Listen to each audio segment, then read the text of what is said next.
alube udumo wakho emhlabeni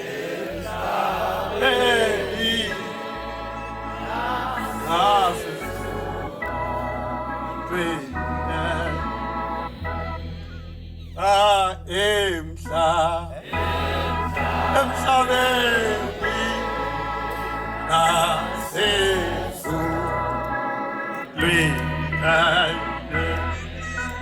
awugoma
Begokugcina uvuno abafike leti livuno banjani bahlawula ayibonga inkosi nawo kumsebenzi inhlanzini engwenzayo nozwile namhlanje amen ayibonga inkosi amen owami umsebenzi nje sinomthombeni ile kade nozwa la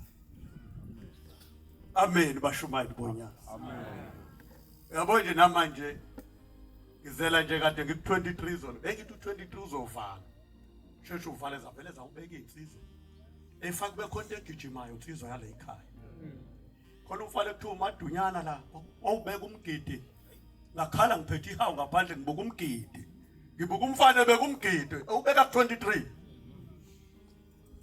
mfana mthetho faka ukutshontsha mfana wami hayi isikakayi lesi ufuze thina noduma ufuza kangaka mfana waze wadlulela udlula othisha bakho mfana ukhuluma ngeguquguqu umhlaba uyaphenduka yakuyaswinisa indoda eyodwa kwelakini yakuyaswinisa indoda elodwa kwelakini welivuno kamaphumulo yayiyobhabhadisa yathi abantu abavulule basebehlala eqeleni lomfula yayisithi akuze ngamandla bazobhabhadisa basebengena emfoka livuno ngangezwe insizwa yakithi basebengena yabafaka kanti kuzoqhamuka umama onedimo yathi yamfaka wagxuma lo mama ohlala la kula ngaphuma Scott emqaleni ayisimpusha wathi gigigi lapha ithe mangabe ethi gigi wabuya lo mama ofuna ukuzohlala la emqaleni kula ngaphuma Scott kwakamaphumulo la Twitter bazehla phezulu zehlela emthandeni emzini wenkosi kamaphumulo zehlela koMeseji ababeboshwe eSentelema bafana bakithi uma niqhuzula kanje bafana eSentelema ngiyathokoza bafana namanje ngiye Free State Nkosi ngise Free State ngiyokhuluma ngaye ngiyokhuluma ngaye bafana ethola ikhongo leli bese kudlalwa ngalo lithola lapha emona elithola kumalithuli bafana ningenzani manje nanginyakazisa bafana bami Nenzani manje? Wevo nenzani? Wethombeni benzani abafana?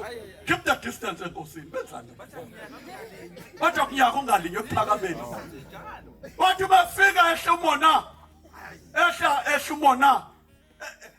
Ethola uDengcobo umfundisi ethola uDeni wayesekhuleka kaNgcobo kunkosikazi uMaluthuli wathi wenkosikazi endlini kunepusmende kusho imbombela isitimela samampompo yathi endlini kunepusmende kulelipusmende ngangithuma umyeni wakho ukuthi awungithengele isigqoko sami ithi ufake ingubo engalungile phezulu kwaso hamba ulisuse uthi uMaluthuli wegana uDengcobo wendoda wazi ngani ukuthi la ekhaya kunepusmende uthi ngoba leso sigqoko esami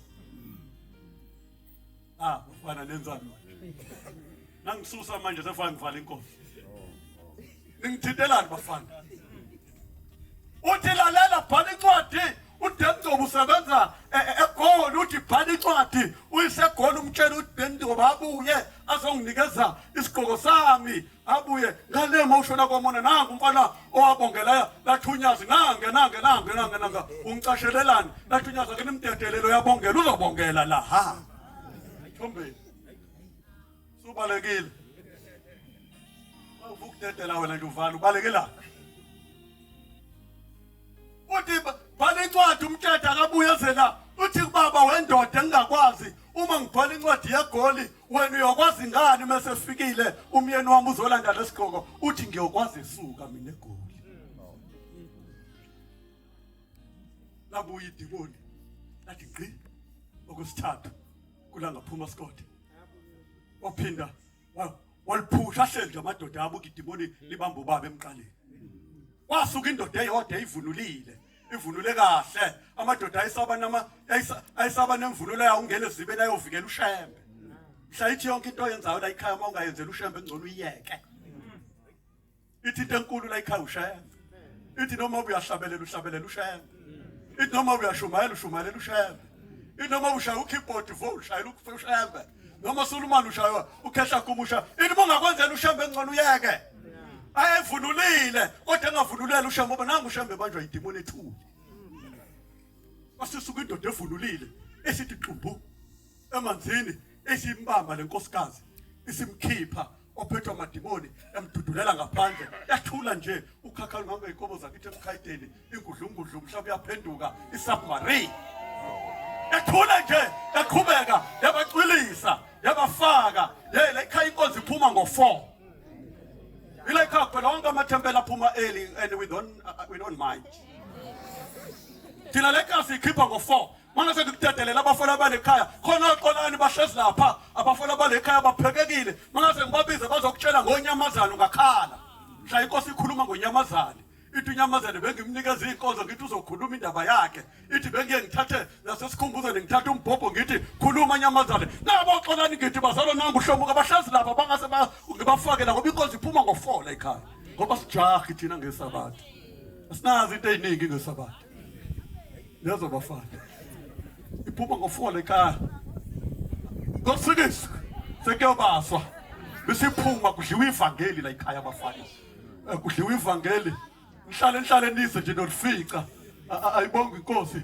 kusuka umoduma laba umshana kaSolomon Mdluli lo wagcina lapha ekhaya eshumayela weguqela ephethe amaduka u4 ekushumayela ewasula uthingo lahlanda kuhlala kusenelaza phithiphithi lungakaziwa ngezwe ngaye wathi khona inkosi wathi khona inkosi ebuhleni wathi siyayazi thina izalwe ngo1933 washo ngishunya kuyazalwa ngaye uthi wathatha la ngaphuma Scott wayoyifihle eNazaretha wafika waqambisa likwazi sasigada uthingo wathi wena ubheka uMesiya kwakusho uSolomon Mdluli ehlezi la ikhala evangeli leli bafana manifuna idata come here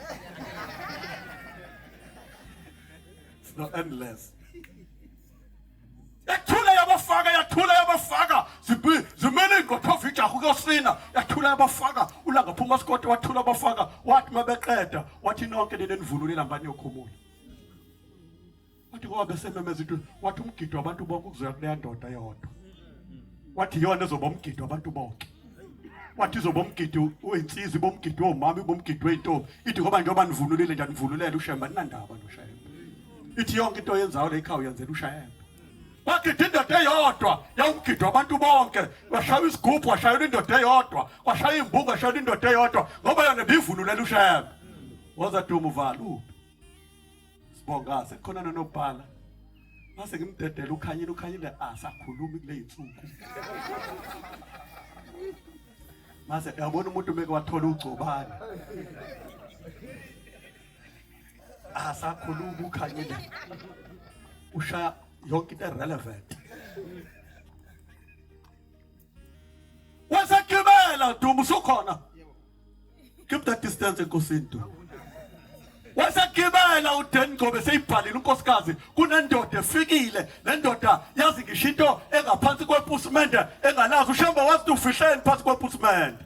Kwasho inkosikazi eyafika kuyula ngaphuma Scott yathi baba abantu abangithandi ethempeleni, athi abantu abangifuni, ithi yini? Ithi baba bathi mina nginesandla sibi ngiyathakatha. Ithi inkosi hawu wena uthakathi? Ithi cha mina nkosi angithakathi. Ithi phayini lela bshumbu elenga emsamo endlini yakho na khuluma wena nazi lo bashumba. Ithi lela shumbu enegazi elanyamazana lini kushula ngaphuma Scott. Wathi hawu baba nawe nkosi usiyangijikela. Nawe ususho njengalabo bantu. Uthi le ndoda yazi into engaphansi kwepusmende Deni buya maphono buze kule ndoda angiyazi. Uthi uMaluthuli phoma ngibuya le ndoda yokwazi ngani uthi ithe le ndoda mina ngiyokwazi yatshena umlita gospel, umlita enenkani engafuni ukuyinika indawo yasegospel nokhubisa kunamathuna. Uthi umlita hayi bombela la kunamathuna, uthi ubombela hayi mlita ibona labo basemathuneni abafuna lo muzi wasegospel. Ithi lalela mlita, uthi wakazondi, uthi mlita wakazondi Sibongo wabalekiswa amabhunu babegcaba, wasehamba yena ukhokho wakhe wangamgcaba enzela amabhunu amo. Uthi lalela mlita, uma unginika mina ngizokhulula ukhokho wakho wangcwatshwa amabhunu eboshiwe ngeinsimbi. Egospel la indaba zasuka khona. Efica ubombela isitibela samapota.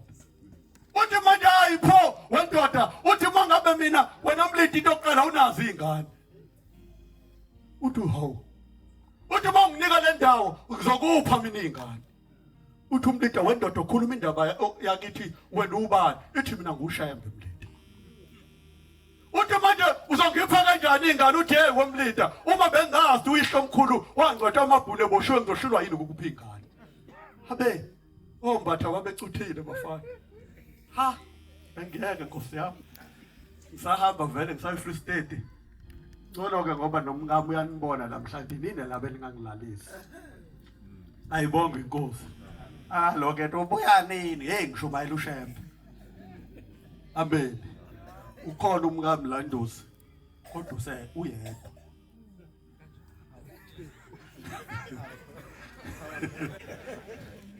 Ukhona unkosikazi wami unye yafana. Only one.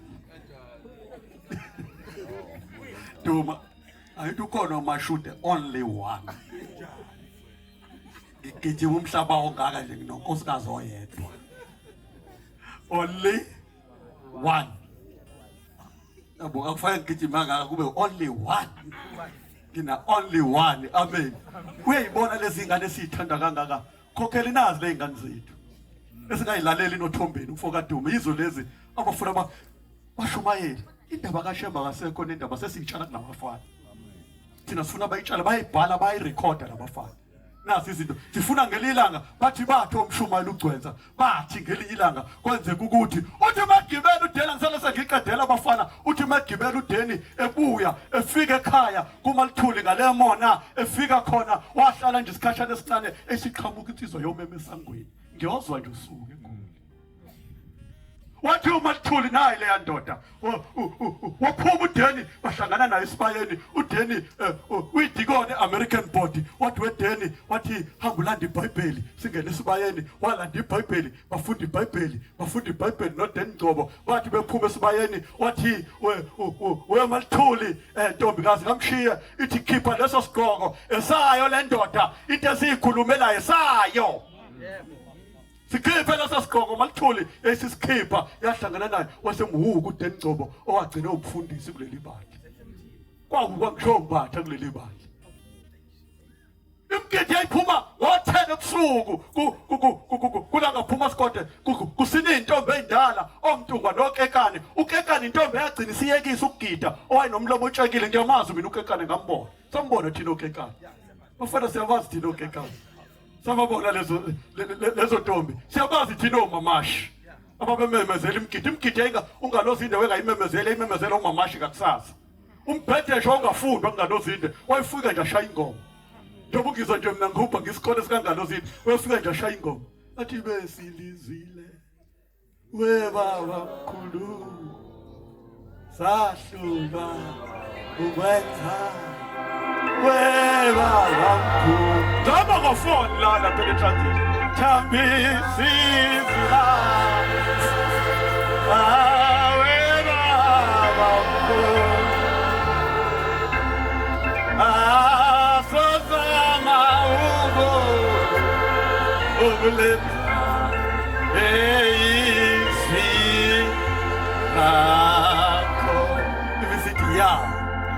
Ushembe yasho njalo Duma ngithi kuvula itshe yathi mina ushembe kuvula lela litshe lela elapha ebuhleni lika baba mkhulu sasikhona abafana we were there. Kuvula lela litshe mkhulu kwakhona abahlobo bakho uPrince Maguga baseSwazini yayigqoke academic gown emnyama ishaya isigqoko eyasithwala eMbeka sasikhona naseMbeka isithoswa uNkwena uBishopi yebo ethi lona yingcwele ngeyingcwele.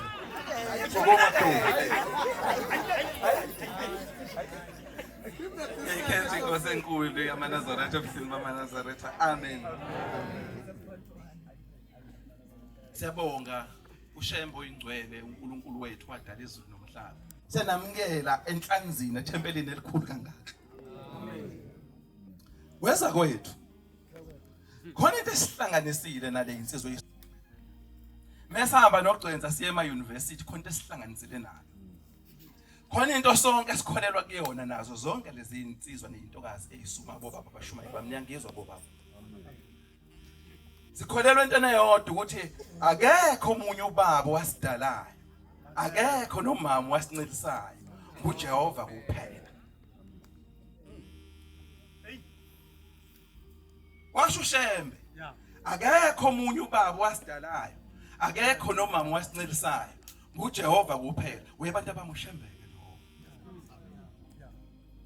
Uthi methi mina ngingumntwana. Uthi kodwa sengizwile ngayo uJehova. Yena osenzileyo. Ongubaba wabo abantwana bonke. Wayikhuluma ngayo uShembe ekhuluma kanjalo ngenzana. Uthi umfaka amafukuzela mefika emzini wasekuphameni ngolunye usuku uzothi ekubhombela labafana bakho bobabili ngiyabafuna sibathathe sebafundisa phesheya. Uthi ngoba yikho enye indlela abangafunda ngayo eSouth Africa fanele bahamba ufunda phesheya labafana. Ethi inkosi enkulu seyifikile izikhulu. Uthi abantu abami ngicela ukubuza kunina ukuthi njengoba kufika izikhulu zithi sizothatha lezi insizwe ezimbili inkosi ilanga lamalanga ilanga lokukhanya ubese izothatha nenyanga yezulu. Uthi abantu abami ngicela ukubuza kunina ukuthi nina ningahluleka yini ukuyifundisa lezi ngane. Angithi njalo leyo ndaba Dr. Mkhulu. Ethi ningahluleka yini nina ukuyifundisa zonke lezi ngane. AmaNazaretha ahlangana emzini wasekuphakameni abeseshaya otiki abesethi lezi ngane ayifunde. Zafunda lezi ngane ngisho Hlange Institute isikole kwake sakho umafukuzelo onjengengubo. Sabuye zazihamba zazofunda ngisho eUniversity yaseFort Hare. Inkosi yesibili bafana basekhaya yathola iziqu zeBA in Linguistics and History. Phakame phela uzothi kanjalo.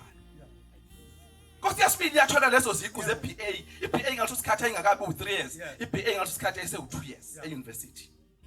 Nenyanga yezulu yazothola iGeography. Yazothatha neEnglish. Yathi sikhuluma isiNgisi njengomlungu. Yayisho ngomkhulu yayisensabalele kwakhona KE Masinga ngalolo suku umsulumude. Dr. Mkhulu. Kwakhona KE Masinga ngalolo suku. Uma maNazaretha sikhuluma ngalezi indaba. Uthi ubaba mkhulu umethi maNazaretha ahlanganisanike imali bese lezi ingane zihamba ziyofunda. Nangempela zafunda izilwane zasezulwini ezimbili. Zafunda zagogoda zalihola ibandla.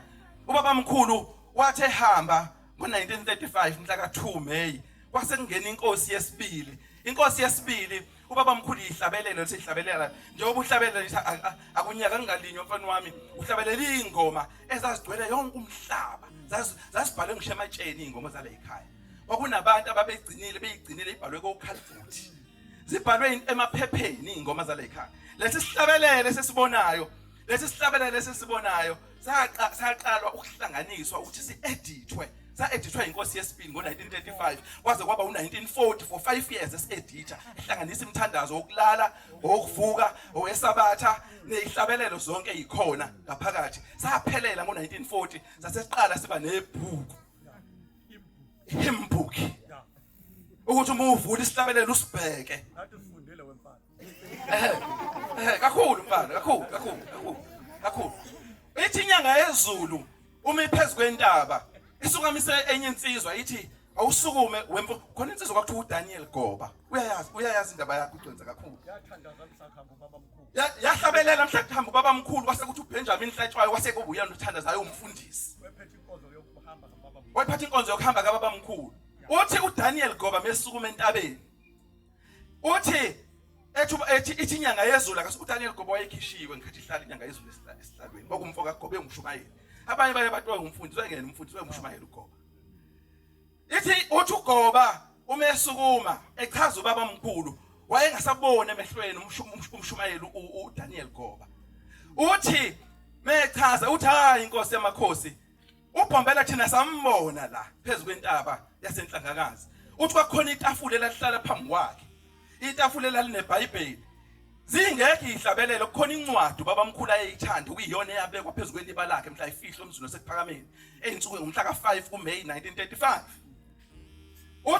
Uthi uDaniel Goba ubaba mkhulu wathatha ubhoko lwakhe walishaya etafuleni wakhomba empumalanga, washaya ubhoko lwakhe walishaya etafuleni wakhomba enyakatho, wakhomba eningizimu, wakhomba entshonalanga. Wasethi zonke izizwe ngiyazibisa ukuthi zizophelela emzini wasekuphakameni.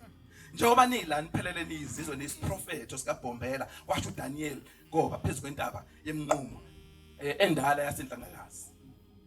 Wayesukunyuswe inyanga yezulu ngalelo lusuku. Naye inkosi ilanga yayihlanganisa ihlabelelo.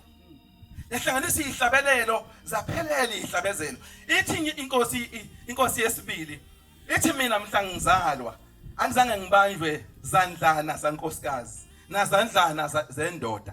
Uthi mina ngabanjwa uyena ubaba uqobo wangithatha entabazwe. Wayaphi naye egcutsa omkhulu wahamba waze wafika emfuleni owuneqhwa kubani 27 July ezalo 1904. 27 July 1904.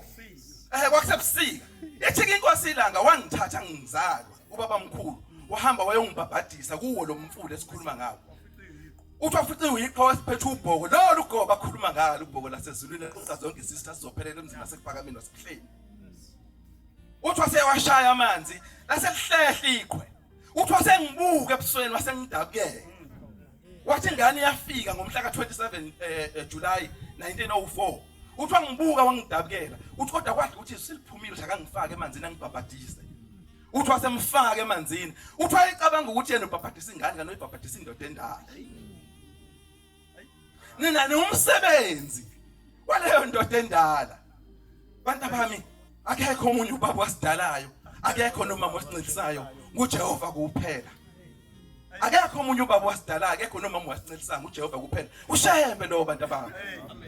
Yini uNkulunkulu asize umkhonza la namhlanje. Osenzela zonke izinto ezinhle na inyanga yezulu njalo. Ithe emifika inyanga yezulu bafika uGhazanela sezulwini. Abantu beyihasha inyanga yezulu bathi amazulu adume phezulu kodwa amanye amazulu eduma phansi. Uthi gwalagwaleni majuba amabili lokuya nelokubuya ungalo zethu asilinganisa amaphekulu. Isandla simsebe inkosi yesibili leyo bafane yafika yathi mifika ifika emzini wasekuphakameni yadrive iMonaco. Inkosi yayidrive inkosi eyakade drive inkosi ilanga. Niyangizwa bashumayeli. Yadrive iMonaco isadrive ukhaya wakangema wayizalwa umvangeli ungema lo wayenentshebe emhlophe enkulu obebongela kakhulu wayifike abongela inkosi ingena ayishiya inkonzo ahamba ohlala ngaphandle abuye ngoba isizovala sezobongela esothi inguqunguqu umhlaba uyaphenduka ebongelayo inkosi usihlangu kudlala nezabefundisi lesikhuluma ngayo manje uma uthi uyabheka inyanga yezulu uyayidrive ukhaya waba uqala wabuye kwazoba umwelase waba wesithathu kundemande sedrive iBuick imhlophe emzini wasePhakameni umhuqa wemoto kwakuthiwa iBuick wayidrive leyo moto undemande lokukhulunywa ngaye wakagcwensa imazi ngamehla ngitshelwa ngabantu ngambone egqoka safari ababrown ababekela engawugqoka umNazaretha amezovulela inkosi sihlalweni emotweni walandela usizo inkuta egano amakhosikazi amabili wona kudoda kusagano oyedwa yena egano amabili amahle wena kusagano oyedwa omuhle amabili manje ungadluli-ke wena wangazi nomngakwazi ukudlula ngiboni engathi wagcina ngosizwe kuphela inkuphu usizwe so na inyanga yezulu sayibona inyanga yezulu igijima yawuthatha umuzi wasebuhleni lo mnkwena akhuluma ngaye wake wangizamela ngisho ibhasari ukufunda phesheya eNorway umnkwena ngimazi ngahlala naye ngisho ekhaya kithi kuzobekwa ehla ongicela ngidrivele imoto ezenkosini inyanga yezulu ngo1995 idunguzela wehla bese sizobekwa ekhaya emaqadini wayekhona ngoba babezwana nanomdluli umvangeli so uRT Mkwena ngiyamazi waye umholi weRika inhlangano kuyiyona ibandla lamaNazaretha ayikade lingaphansi kwayo ngesikhathi senkosi ilanga beliphethwe umfundisi uDimbu Bishop omkhulu wathi laba baneyintwana wayena uMkwena wasaba embeka Gconsi omkhulu uma sekufanele thatha isigqoko lesesikhulu esimnyama asibeke ekhanda la inyanga yezulu wathi ngeke ngikwazi ukwenze njalo wathi lo uyingcwele yeyingcwele wathi ngihlale ngibagcoba abefundisi babandla wathi kodwa lo ngeke ngimgcobe ngoba yena uzivele ezulwini ekhuluma ngongalo zinde ekhuluma ngegwalagwala elimajubana amabili lokuya nelokubuya ungalo zinda silinganisa amaphekula wayekhuluma ngala wayekhuluma esaba kwayena ehamba inyanga yezulu yasesiqalela umuzi wasebuhleni ningayikhohlwa lento ukuthi umuzi wasebuhleni waqalwa inyanga yezulu ningakhohlwa ngo1980 wakwenzakalani ebuhleni wakwenzakalani nje Gconsi omkhulu ebuhleni u70 khanyiswa amakhandlela umuzi wonke sewuzungezile ngo1980 kwakuwumcimbi omkhulu loyo yabuya wenza inyanga yezulu yenzana lo Gconsi omkhulu ade ekhuluma ngayo umshumayelo la ekhaya inhloko yethempeli ekade ekhuluma ngayo ikhuluma ngomcimbi wango1985 okhona Prince Maguga kuwona sasikhona ehlabelela ingoma u89 uhlala nathi inkosi sasikhona njengoba uGconsi eyibamba nje ethi alube kuduma lakho ukhuluma yona impela indaba yala ekhaya eyayikhulunywa nango1985 yathi mesihambile inyanga yezulu ngosuku ehamba ngalo thina siDoctor omkhulu sasikhona uMadlala edonsa umzimba ethandaze khona lokugcina uhlatshelelwa uthi wena Nkosi wasethembisa wathi awuyophinda ushiya sisodwa ethi namanje buyela kithi Inkosi sasikhona ngalolu suku la kwabonakala khona ubhoko liphethwe uthingo lwamakhosazana akithi unqamula uthingo phezulu igama elithi uthingo lwamakhosazana alazange lize liqanjwe umuntu kodwa lehle ezulwini kwabonakala uthingo lingamda phezulu uma khanjwa nomzimba kufathaza kuthi emzini wasebuhleni kwase kuba uthingo lwamakhosazana sesithuka zeza uBishop Tutu esethi South Africa iRainbow Nation sasesixakeka ngikwenze njani igama elithi uthingo lwamakhosazana lehle ezulwini aliqalwanga umuntu ingakho uthingo esikhathini sokubusa kwayo wafezeka ingoma kaShembe ethi South Africa vuka emethi ngiphelele ngiyethemba liyophuma bengathandi ilanga lakho Africa uthi uShembe ziyolotha zonke izizwe ingakho kwenza imaka ungakafika iWorld Cup waqala kwafika iBRICS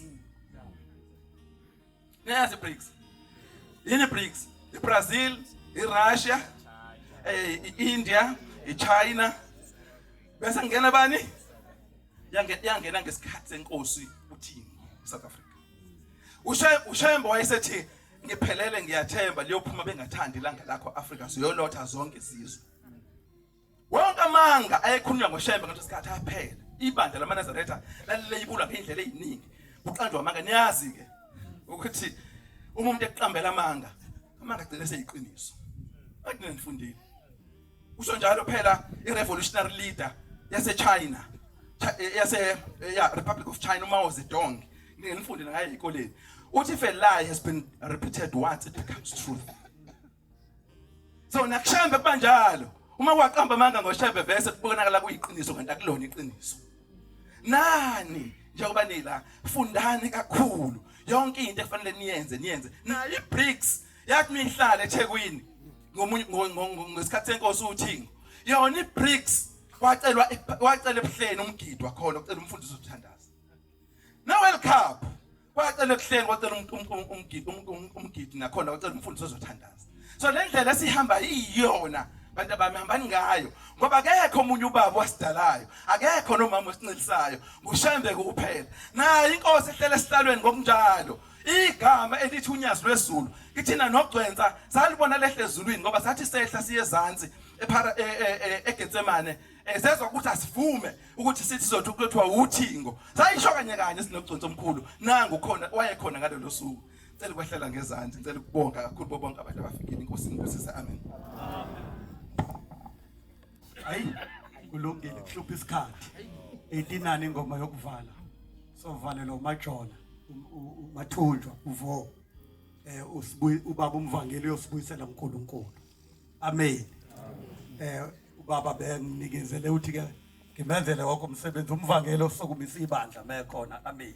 Akaphilile ubaba uthe ngenze konke unginikezele logunya amen. Ilala namhlanje kuphela ayibonga inkosi inkosi ayibu